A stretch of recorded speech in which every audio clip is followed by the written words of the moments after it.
foreign student counselor at Shepherd University, and he's going to send me the information for you to apply. Henry, I just spoke to the foreign student counselor at Shepherd University. He's going to send me an email with the proper information on how you can apply to the university. There's a specific application that you need to fill out. So when I get that information, I'm going to forward it on to you. And hopefully we can get this process taken care of as soon as possible. And hopefully we can get this process taken care of as soon as possible. We are live.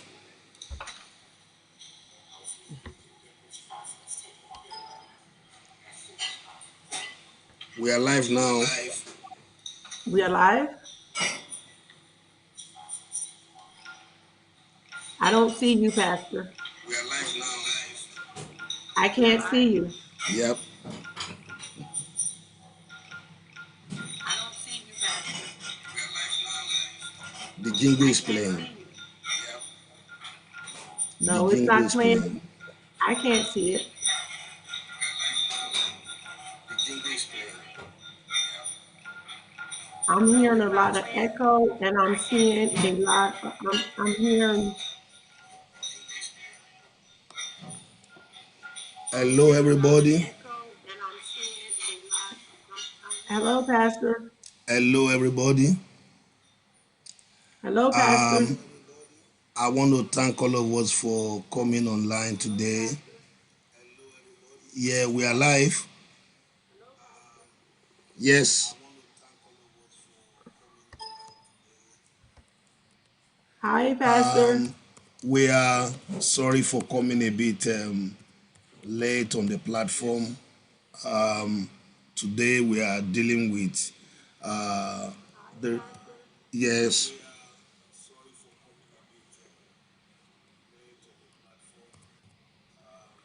We can hear you.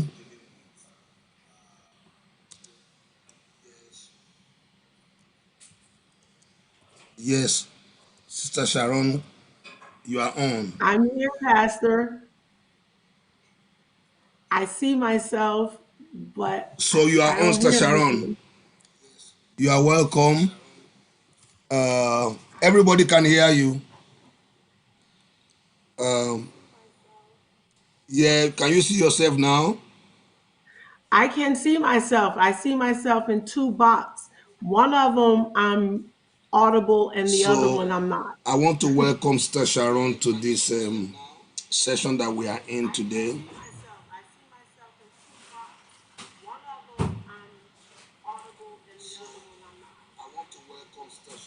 Okay. Um, we can hear you anyway. Let me see. Can you speak now? I'm speaking, and I'm still in two boxes, Pastor. So we'll continue on, and you've disappeared.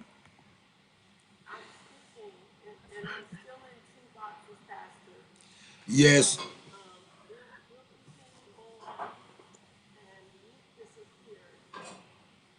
Well, we can hear you. Everything you are saying, we can hear. Okay, so we'll proceed on with from here. So we just want to welcome You can everybody speak back to on. our hour of recovery.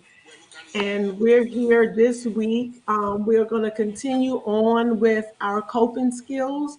Remember, we said we are covering 10 coping skills to help prevent relapse. We have defined what coping skills are, and we said coping skills are techniques that are used to deal with situations in a healthy manner. They are skills that a person can use throughout his or her recovery journey. And these skills, healthy and positive for the mind, body, and soul, can be used to go through the bad days, the stressful days, and the days when a person just wants to use a substance or any other behavior that is not healthy, any other behavior that can be detrimental. to you mentally, physically, or even spiritually. The first coping skill we covered was being honest with yourself. Then we went over being learning how to relax in any situation. We said we want to keep a journal. That was number three. We want to develop strong support network was number four. Avoid high risk situations. We want to avoid. Oh no, number four was develop a network. We want to learn how to develop a network because that is very important. Developing a network. We also, hold on here, let me get my notes. I'm sorry.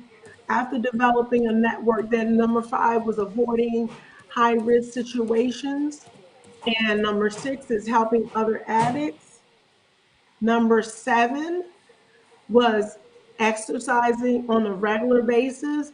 Number eight, which we covered last week, was working with a sponsor and attending support groups. And this week, we're going to cover avoid the HALT symptoms. HALT, HALT.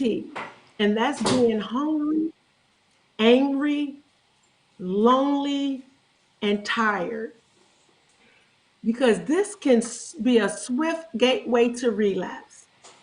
Tensions and stress builds when you don't take care of yourself, and we know that. And this is a dangerous place for someone in addiction to be. If you're hungry, please eat. If you're tired, get some rest. And if you're lonely, reach out to someone, right? And if you're angry, talk to someone because we know these are things that trigger the individual that's dealing with addiction. These are things that trigger that individual. So we say HALT, and we use the acronym HALT, hungry. Each day throughout your day, ask yourself those questions. Am I hungry? Am I angry? Am I lonely? And am I tired? Because it has been shown and it has been proven that when dealing with addiction, individuals that have experienced these four conditions are more susceptible to relapse than not. So if somebody that's not dealing with it, with addiction, um, they may not be as susceptible to a relapse if they're hungry, angry, lonely, or tired as that person who is susceptible to relapse or dealing with addictions. So let's discuss these a little bit further, Pastor. Why would you be susceptible to a relapse if you're dealing with these four symptoms, right? So when we're hungry, um, our body, what makes us, and I have some, let me give me a second here. Just 1 second. I always do some research before I come here, and I want to pull this up. I have a tablet here.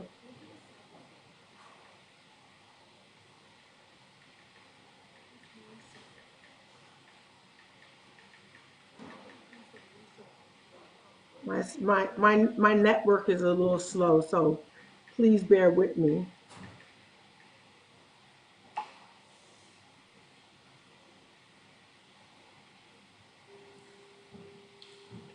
So how have you been Okay. this week, Pastor?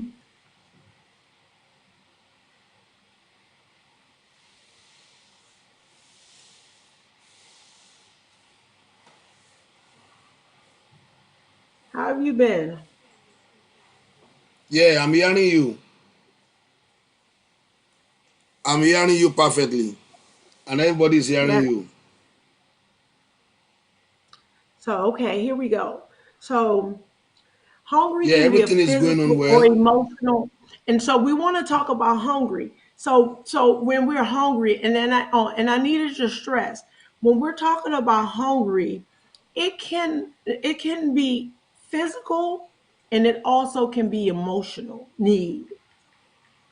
Because sometimes and so I want to emphasize that too.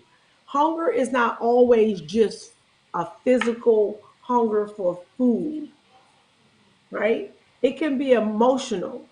And understanding the need to eat is fairly straightforward. But however, we should remind ourselves not just to eat, but to eat well. Meeting nutritional needs allow our bodies to operate to the highest potential and will keep us feeling better, right? When we halt and assess our situation, we can describe a hunger for less tangible things such as affection, accomplishments, and understanding. This is why having a support Yeah. system is so important. Remember, we talked about the support system? Those who care for and love you will give you food for your heart and ease the emotional hunger that you're feeling. To ease hunger, do not turn to destructive habits or negative people. This will not fill the physical or emotional emptiness that you feel. Instead, find something wholesome to eat with a good friend or loved one. And so, when we talk about the emotional hunger, a lot of times we'll try to fill that emotional void, that hunger. We can often, so imagine feeling that emotional hunger, that need for love.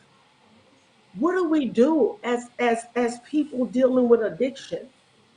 Oftentimes we'll reach out and we may go to that negative person in our life.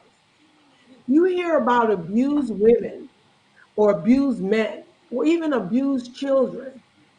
Even oftentimes they'll return to the abuser because they have that need, that emotional need, that hunger to be loved. And oftentimes we'll go back to the negative person because even though it was negative, it still was viewed as love, and it was filling the void. And so that hunger for that to fill that emptiness will go back even to that destructive behavior. And so when that hunger comes about, we have to learn how to fill it with positive things. Even our bodies, for so long, when we used whatever we were using, whenever I'm sitting at the machine at the casino, because I'm sitting there for hours, it's easy to just grab the first kind of unhealthy food that I can get my hand on. Let me grab a slice of pizza real quick because it doesn't take long for that to get cooked. So let me grab that and maybe a soda and eat that, as opposed to eating a fully nutritional meal. So I'm not taking care of myself. And when I don't take care of myself, it is easier for me to return to negative behaviors. Negative behaviors can lead me back to negative activities, right? And so when we talk about the hunger, we have to keep in mind that that's one of the first, because halt, when I deal with the halt, if I'm not taking care of my halt symptom, it Yes. leads me back to what? My addiction. So we know anger is normal, healthy emotion to experience, right? But the important thing is to halt and take time to understand what is causing the anger and know how to express it properly. Perhaps you are angry with a situation, a person, or maybe yourself. It may be one little thing that spins out of control or an ongoing event. No matter what is bothering you, you have to assess whether or not you can confront what is angering you. Calmly talk to a person you have an issue with or fix the problem you're You having. are correct. If what is angering you is out of your control, if it's out of your control, or you aren't ready to confront the issue in a healthy manner, Exercising, punching a pillow, or even cleaning are active ways to get rid of the excess energy anger bringing that you're bringing. Creative projects, paint, sing, do something. Because if you express that anger in a negative way, if you punch somebody, if you destroy somebody's property, if you allow your emotion to control you and you don't control your emotions, then there are negative consequences behind it. And when we deal with negative consequences, it is easier to say F it. Remember, sometime back we talked about the addict's national anthem, F it. Because when we get the F it is easier for that voice that's inside of our head to say, well, I've done all this work. I've Yeah. tried to go forward. Now I'm going backwards. Look, I'm in jail because I got angry and I punched the wall or I punched a person or I tore up somebody's property. So I'm in jail or I lost my job or whatever negative consequences I'm dealing with as a result of not dealing with my anger in a healthy manner. So I might as well go use. If my life is going to be miserable, even when I'm clean, I might as well use. So we want to take, that's why I halt. So now I'm emotionally empty because I'm hungry emotionally. There's a void. Now, on top of it, I'm hungry. So we see how these go together. So now there's a loneliness can occur when we're by ourselves, when we're surrounded, because we can be surrounded. One thing about us, we can be, excuse me, my hair is up. We can be in a room full of people and still feel lonely. We isolate when we don't feel like others can understand us. I remember when I was in my active addiction, I always felt like nobody Yes. understood, always feeling misunderstood and withdrawing into ourselves out of fear or doubt. Fear that if you knew what I was thinking or what I was feeling, you wouldn't like me. You wouldn't like me. You wouldn't, or doubt that what you said was real. When you said, oh yeah, you come on. I'm okay. It's okay. It's okay. I trust you. It's okay. I want you here with us. That I doubted that you were being genuine. I just had a conversation with my sister earlier, and one of the things that I said to her was that I have a problem doubting that people are being 100% genuine with me. That when they say to me that I love you, that sometimes if I'm in a state where I'm feeling sad or depressed, that when they say, yes, Sharon, I want you here, or I love you, or whatever, that there's some doubt. And that sometimes I don't feel like I'm worthy enough to stand up for myself. So when you say you're going to do this or that, even if this or that is not what I want you to do at that moment, I will allow you to set the guidelines or the parameters of what needs to be done, even if that's not what I need you to do at the moment. Now, on other times when I'm confident, oh, I'll tell you, no, you can't do that right now. I need this to be done at this time. And I gave her an example. I was paying somebody to do work in my house. Yep. Now, when I was down and I was sad, and I'm not a real morning person, right? So because I have insomnia, so there's time, well, I suffer sometimes. So when it's sometimes I'm not getting to bed till 3, 4 o'clock in the morning. So if you working for me, this person was working for me, I'm paying them, a contractor, to do work in my house. Now they would start the work at 7 o'clock in the morning, but I just got to bed at 5, 4, 3 in the morning. But I wasn't confident enough to say, hey, I need you to not start working that early. And especially when the work that was being done was directly underneath my bedroom. Because of my lack of confidence, because I'm feeling sad already, I allow that person to set the schedule. But once I started feeling better, I said to myself, hold up, you're working for me. I'm paying you. I hired you. No, you start working when I say you start working. And I don't want you to start working till after 11.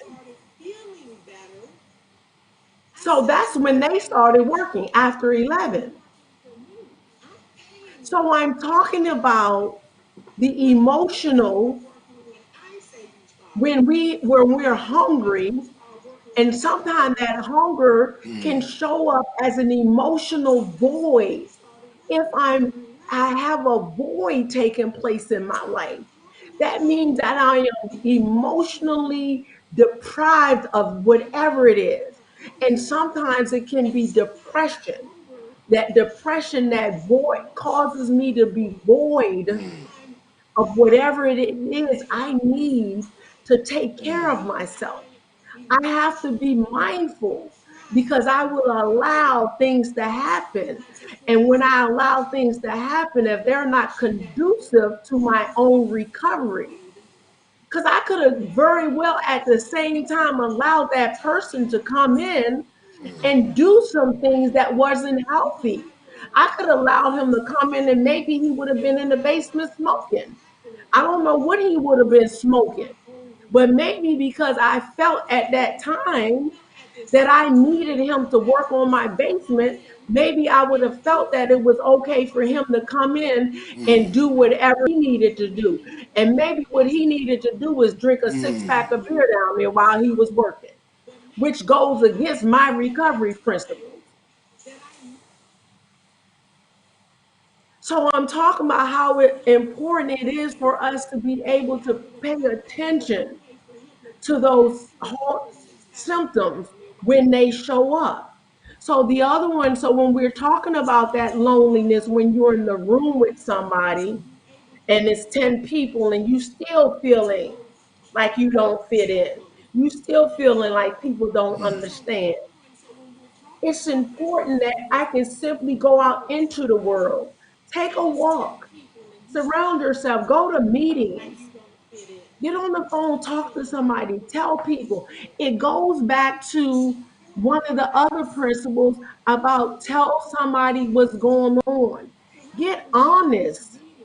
That's why all of these different principles we talk about, they work hand in hand with each other. All of the skills that we learn, they go hand in hand. Going out and exercise. If I feel lonely, Coping exercise. skills. Yes, when we utilize, because all of them stack up on each other and they go hand in hand. So if I'm feeling lonely, guess what? If I exercise, the endorphins in my brain start working, I start feeling better about myself. Then I start going around people. The fear and the doubt that I feel, they start washing away because I start feeling good. Because the better I feel about myself, go out and volunteer. When I do esteemable things, my esteem rises. You know, I had a sponsor to tell me, she said, if you want to feel good about you, then do things that make you feel good about yourself.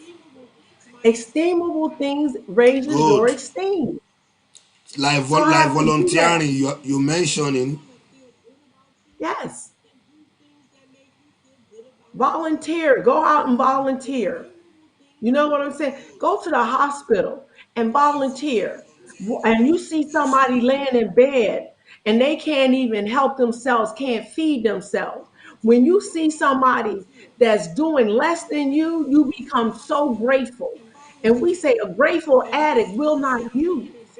A grateful, because you will be so grateful for what you have that you'll realize I'm not doing as bad as I think I'm doing.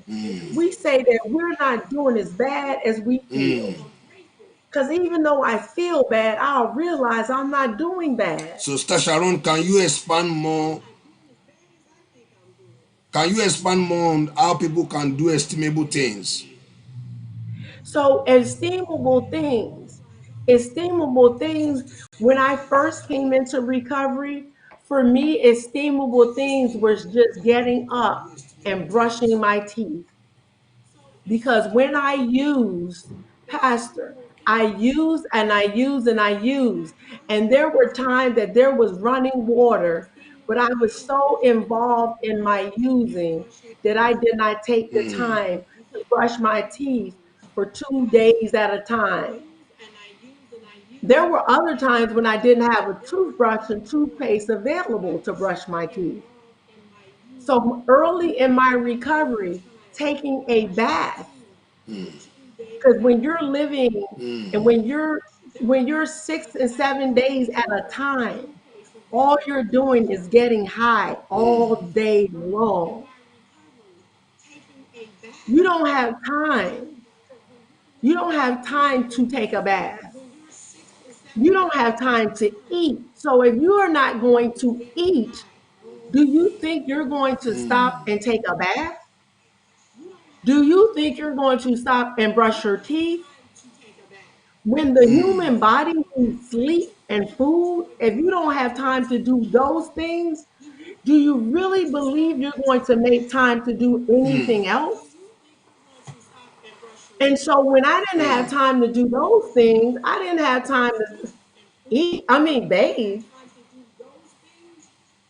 Who's going to stop to bathe? Because by the time I'm in the bathroom bathing, I'm missing something in the other room. So who's going to stop to bathe?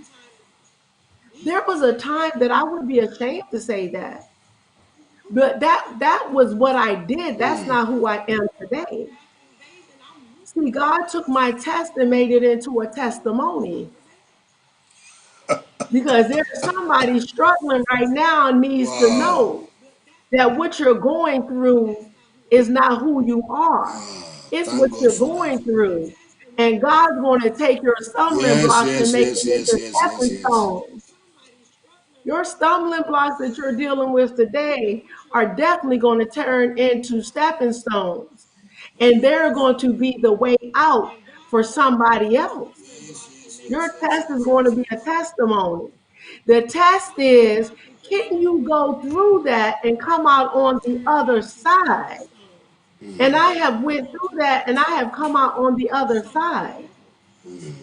So the same person that couldn't take time out to go brush her teeth, the same person that could not take time to bathe, the same person that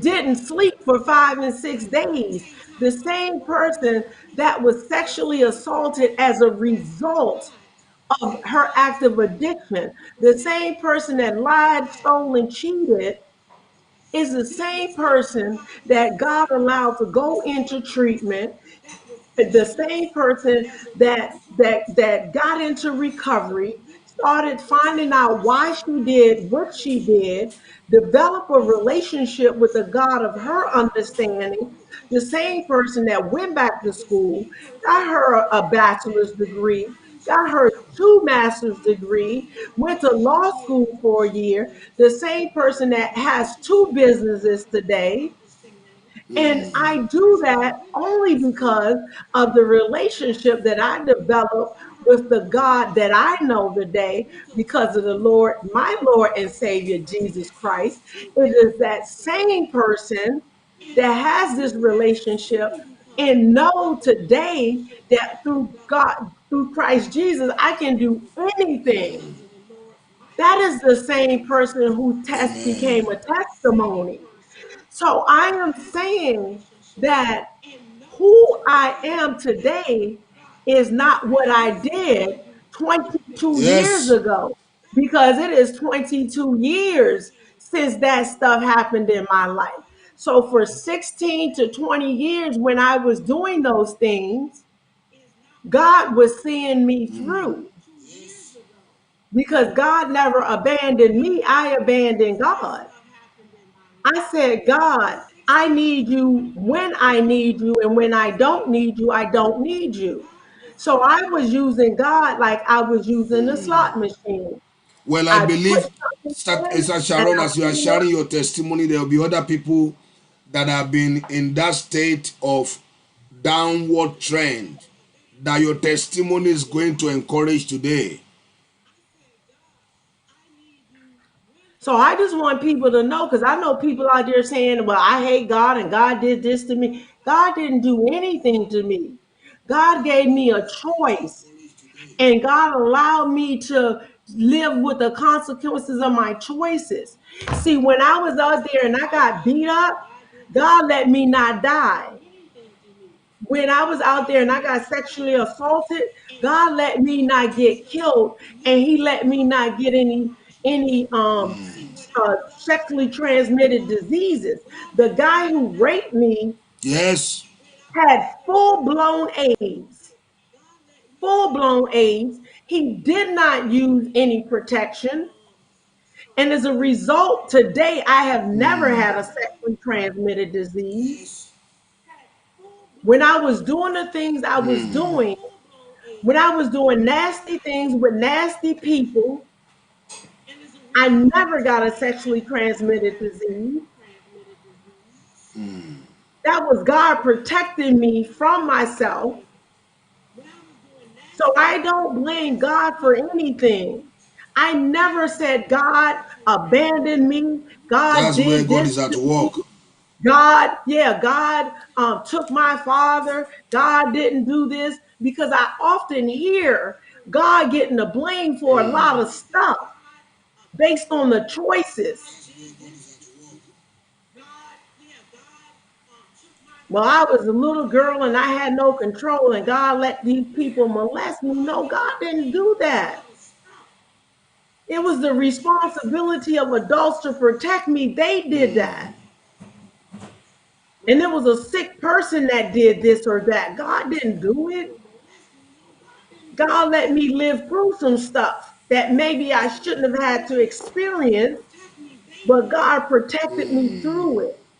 And once again, I said, through my test, I have a testimony today. So the last tiredness. So we're going to talk about tiredness take a toll on my body, my mind, and my spirit, and Amen. especially From my your test, you have a spirit. testimony. So whenever I'm tired, I become vulnerable. When I'm tired physically, mentally, and spiritually. And I told you the enemy is always speaking to me. I don't know about anybody else. Because I stopped using, because I have a relationship with God, the enemy didn't say, oh, now I got to stop talking to her. She's in recovery. I can't talk to her anymore. He's talking to me even louder today because I'm in recovery, because I have a relationship. Because he's saying, wow, one day she used to be my soldier. She used to be my soldier doing my bidding, and now she's no longer my soldier. I need her back. I need her back because she now is in the enemy's camp. She's in the, because God is the enemy of Satan. He's God. Satan is God is Satan's enemy. And he's saying, I got her she's in the enemy's camp, and she used to be my soldier. So if I can get my hand on her again, I can have her be an undercover spy for me. And how many people will she be able to draw out of that camp? Because we know that if the enemy, which is Satan, if he can get a hold of one of God's children, then he can use one of God's children to pull so many of God's children out of God's hand. If you didn't hear me, hear me. If the Satan gets hold of one of God's elect, he can use that elect to come in and pull so many of the other Yes. elect out, Yes. especially when we're talking about in recovery. Because all it takes is for me to relapse, and then all of the other ones that aren't too secure in their recovery, all I got to do, especially the ones who are on the border that already are lusting after me, all I got to do is say, hey, you got $10. Because it won't start off with $10. That's why we got to focus. That's why when we're talking about coping skills and we're talking about getting secure in the process of recovery, because today, if I were to use, all it would take is for me to go to one of the guys that already wants to lust after me and sleep with me and say, hey, you got some money? Come on, let's do this. And once we did that, maybe not the first time, maybe not the second time, but eventually I would have him doing what I'm doing. And then I would grab another one. And then I would grab another one. So I'm talking about the importance of me doing what is necessary so I can stay here. Because when I stay, I don't only protect my recovery, I help to protect other people's recovery as well. That's why I do what I do. So I must make sure that I am aware of the symptoms and Praise God avoid for being that. hungry, angry, lonely, and tired. Praise God. That's why we have to learn how to recognize and that we have to learn how to utilize the coping skills for our recovery because we are never recovered. We are always recovering to the day we die. We are always recovering to the day we die. Just like the word of God said, we are all sinners. He said, if we say we do not sin, we are liars. He said, if we say we do not sin, we are liars. That's why every day we ask forgiveness. And so if we have to continuously ask for forgiveness as sinners, then we have to continuously work on our recovery. Even though the program that I attend is a 12-step program and mix we don't mix religion and we don't with spirituality, when I'm here, I can talk about both because this is not the 12-step program. This is a recovery program. So I can talk, I can go back and forth and talk like that here. I don't do that there. I keep it separate. I render unto Caesar's what is Caesar. So when I'm in my 12-step program, I do Yes. not talk about Jesus Christ. I do not talk about sin. I use the appropriate and the right language. But here I can do that.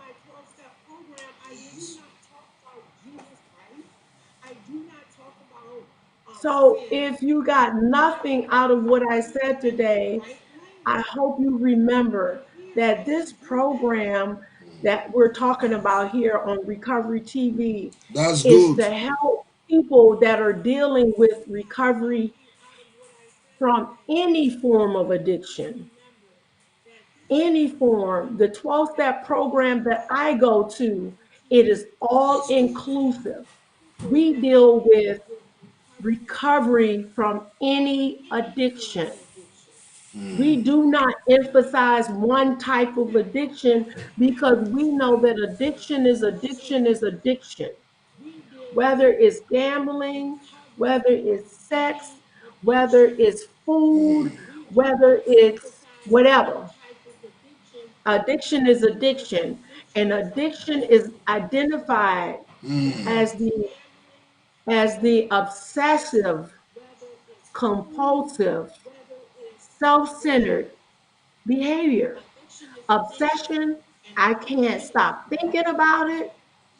Compulsion is once I act on that obsessive thought, I can't stop by myself because I have to either run out of money, I have somebody, some consequence has to stop me.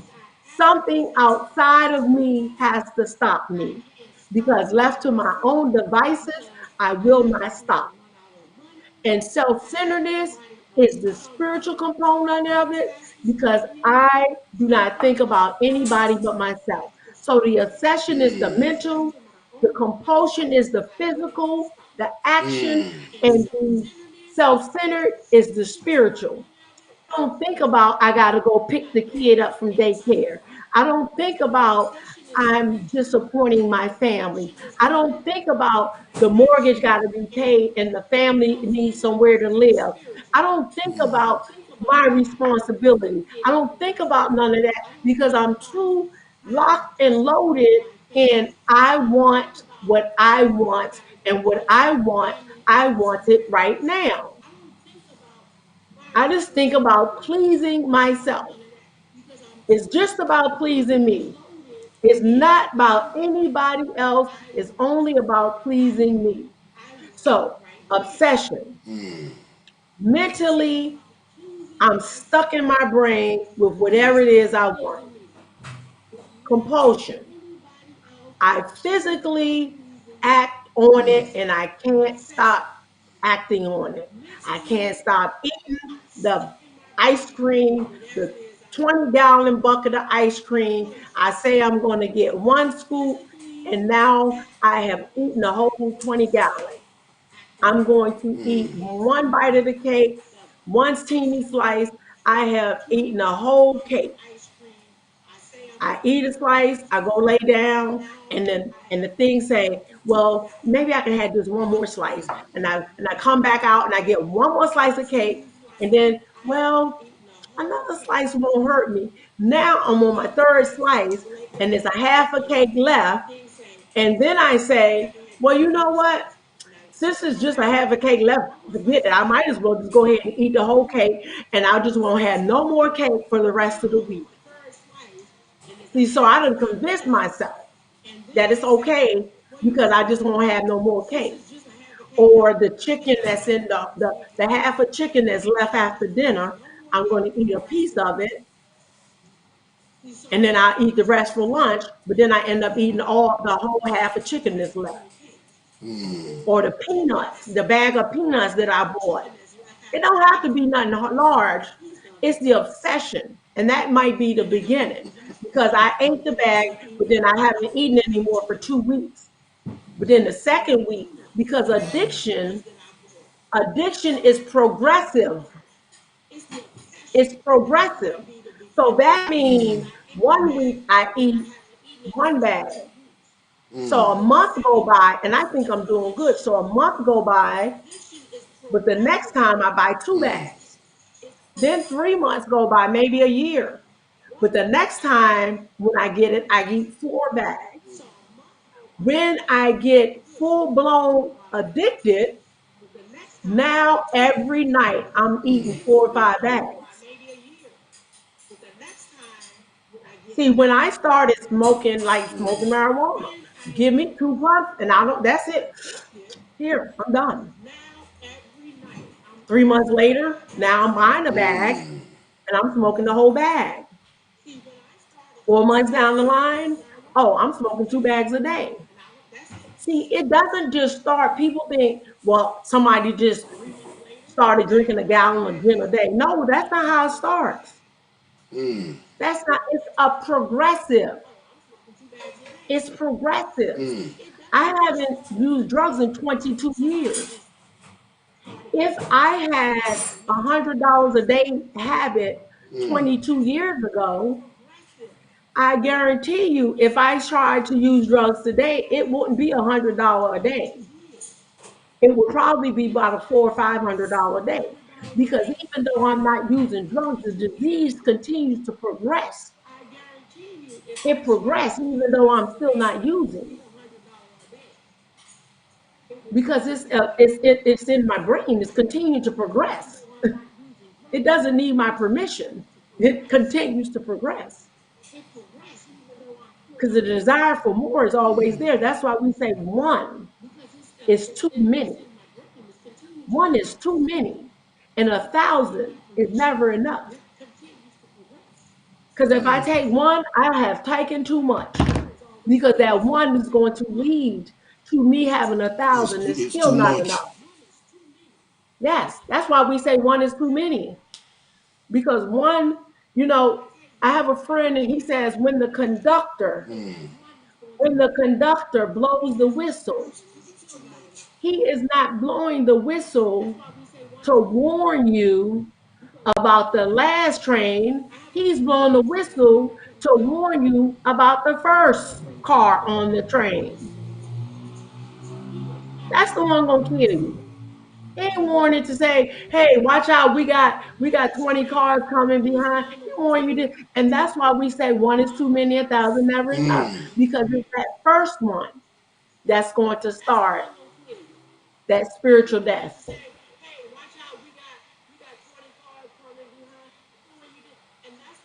So that's it for me for today. I hope everybody's listening, got something out of what Well, I I said. think If we you have to did, stop today. yep. So if you, Sharon, you've given us, yes, you have given us, yes, yes, yes, we are hearing you, okay. So I and want to say this: if you everybody got have been something out hearing of what you, and the things you are talking about, they have live nuggets that can change anybody's life. So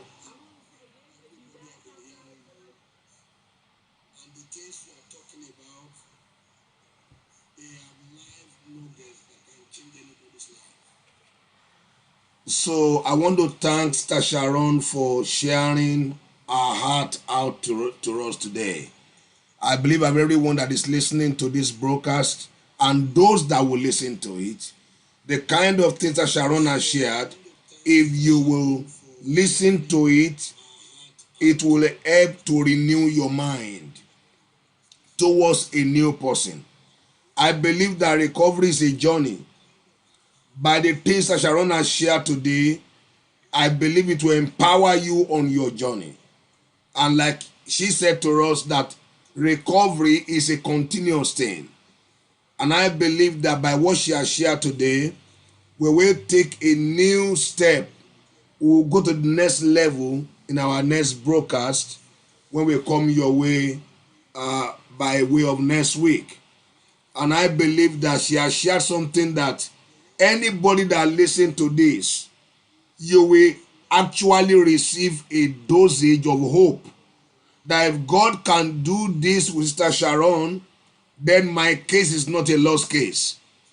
If God can take her from the realm where she was in that mess, and today she has a message through the relationship she had developed with God and the therapeutic program she went through, this 12 step, I believe any other person can have the same testimony. So we want to stop here today.